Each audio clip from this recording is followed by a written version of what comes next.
بناته ويزكيهم ويعلمهم الكتاب والحكمة.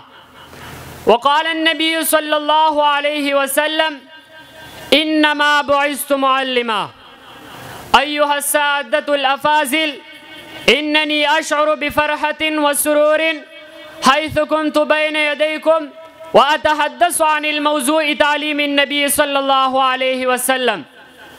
أيها المستمعون الكرام، أثبت التاريخ أن رسول الله صلى الله عليه وسلم كان معلما، وأي معلم فنظرة يسيرة إلى ما كانت عليها البشرية قبل رسول الله صلى الله عليه وسلم وإلى ما آلت إليه بعد رسالته تعطينا أعظم شاهد ودليل على ثبوت ذلك، وثبوت على ذلك.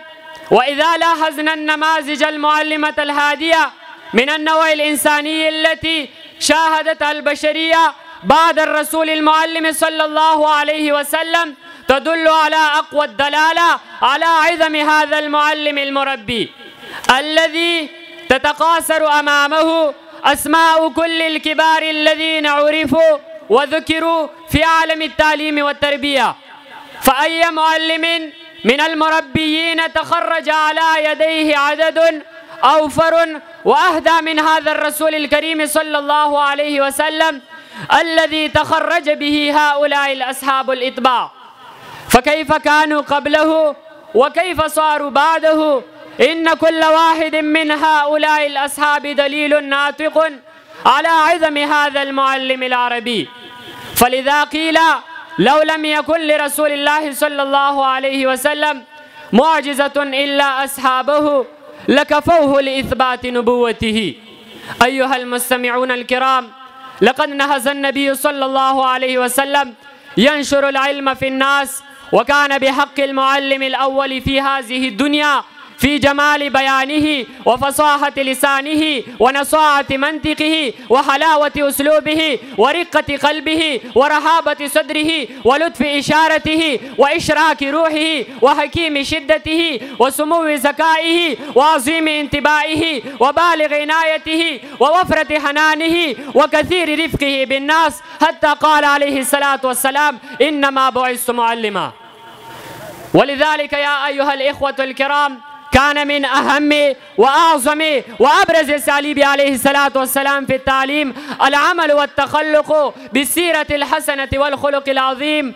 فكان النبي صلى الله عليه وسلم إذا أمر بشيء عمل به أولا ثم تأسى به الناس وعملوا كما رأوه، فكان خلقه القرآن وكان على الخلق العظيم، وجعله الله تعالى أسوة حسنة لعباده. أيها المستمعون الكرام، كان النبي صلى الله عليه وسلم يراعي التدريج في التعليم، فكان يقدم الأهم فالأهم، وكان يعلم شيئا فشيئا نجما نجما ليكون أقرب تناولا وأثبت على الفؤاد حفظا وفهما. روي عن جندب بن عبد الله رضي الله عنه قال: كنا مع النبي صلى الله عليه وسلم ونحن فتيان خزائرة فتعلمنا الإيمان قبل أن نتعلم القرآن، ثم تعلمنا القرآن فازددنا به إيمانا. ولذلك يا أيها الإخوة الكرام، كان النبي صلى الله عليه وسلم يتعهد أوقات أصحابه وأهوالهم في تذكيرهم وتعليمهم لئلا يملوا، وكان يراعي في ذلك القصر والاعتدال. اعلموا يا عباد الله جيدا أن تعليمات النبي صلى الله عليه وسلم وإرشاداته توجد في كل باب من الأبواب من المعاشات والمعاملة والأخلاق، فعلينا أن نتعلم هذه ونعمل بها إن شاء الله، ستكون لنا في القلوب رفعة ومكانة ورتبة وشهامة. أقول قولي هذا، أستغفر الله لي ولكم ولسائر المؤمنين فاستغفروه إنه هو الغفور الرحيم، وما علينا إلا البلاغ.